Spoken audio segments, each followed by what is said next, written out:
নমস্কার বন্ধুরা, শর্মিলা সবিতে সকলকে স্বাগত। আমার আজকের রেসিপি মাছের মাথা দিয়ে বাঁধাকপি। এটি একটি বেঙ্গলি ট্র্যাডিশনাল রেসিপি, আর এই রেসিপিটি অনেকেই আপনারা হয়তো বাড়িতে বানিয়েছেন, কিন্তু কোন পদ্ধতিতে আর কি কি মশলা দিলে এর স্বাদ সবথেকে ভালো হয় সেটাই আজ আমি শেয়ার করব আপনাদের সাথে। ভিডিওটি প্রথম থেকে শেষ পর্যন্ত দেখার অনুরোধ রইল সকলের কাছে, তাহলেই কিন্তু বুঝতে পারবেন আমি কিভাবে কি স্টেপ বাই স্টেপ করছি। আপনারা ভিডিওটি ফলো করতে থাকুন, আর পারলে ভিডিওটি অনুরোধ করলাম অনেক অনেক শেয়ার করতে থাকুন। চলুন তাহলে আজকের এই রেসিপিটি শুরু করা যাক। সবার প্রথমে নিয়ে নিয়েছি একটা রুই মাছের মাথা।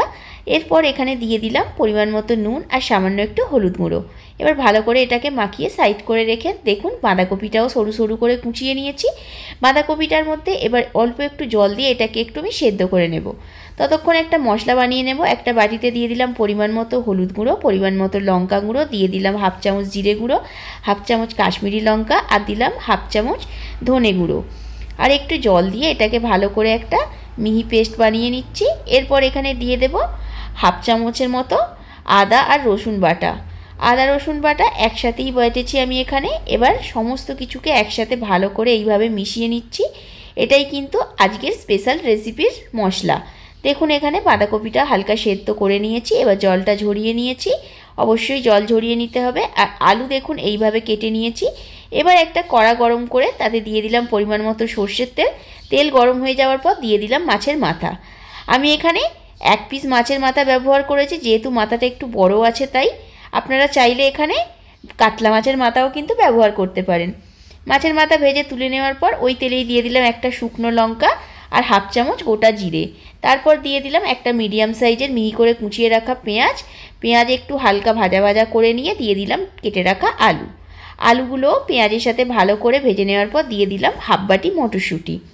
মটরশুঁটি, আলু আর পেঁয়াজ একটু ভালো করে আগে মিনিট দুয়েক ধরে একটু ভেজে নেব। যখন দেখবেন মিনিট দুয়েক ধরে ভাজার পর একটু লাল লাল হয়ে গেছে, তখন দিয়ে দেব একটা বড় সাইজের টমেটো কুচি। টমেটোটাও ভালো করে সমস্ত কিছুর সাথে মিশিয়ে নিয়ে যে মশলার পেস্টটা আমি বানিয়ে রেখেছিলাম সেই পেস্টটা এর মধ্যে দিয়ে ভালো করে এবার সমস্তটা মিশিয়ে নিচ্ছি। সমস্তটা মিশিয়ে নেওয়ার পর ভালো করে এবার মশলাটাকে আমি কষিয়ে নেব। মশলা কষিয়ে নেওয়ার পর এবার দিয়ে দেবো এখানে আগে থেকে ভেজে রাখা রুই মাছের মাথা। মাথাটা আপনারা চাইলে আগেও টুকরো টুকরো করে নিতে পারেন, আবার চাইলে এই গ্রেভিটার মধ্যেও টুকরো করে নিতে পারেন। যেহেতু মাছের মাথা শক্ত সেই জন্য এখনও পুরোপুরি গুঁড়ো করা যাচ্ছে না, তাই হালকাভাবে একটু ভেঙে নেওয়ার পরে সমস্তটা মিশিয়ে নিয়েছি। এবার পরিমাণ মতো নুন দিয়ে আবারও আমি ভালো করে মিশিয়ে নিচ্ছি। এরপর এখানে দিয়ে দেবো সেদ্ধ করে রাখা বাঁধাকপি। বাঁধাকপিটা আমি 90%ও সেদ্ধ করিনি, জাস্ট 30%-এর মতো সেদ্ধ করেছি। এবার সমস্তটা মিশিয়ে নিয়েছি। দেখুন সমস্ত কিছু মিশিয়ে নেওয়ার পর এবার অল্প একটু জল দিয়ে এটাকে আমি ঢাকা দিয়ে দেবো।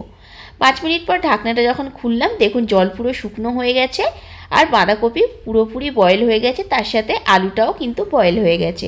এরপর এখানে দিয়ে দেবো হাফ চামচ গরম মশলা গুঁড়ো। গরম মশলা গুঁড়ো দেওয়ার পর এখানে আমি ভালো করে সমস্তটা গরম মশলার সাথে মিশিয়ে নিচ্ছি। এইভাবে কিন্তু আপনাদেরও সমস্তটা মিশিয়ে নিতে হবে। আর মিশিয়ে নেওয়ার পরেই কিন্তু মাছের মাথা দিয়ে বাঁধাকপির রেসিপি আজকে আমাদের পুরোপুরি রেডি হয়ে গেছে।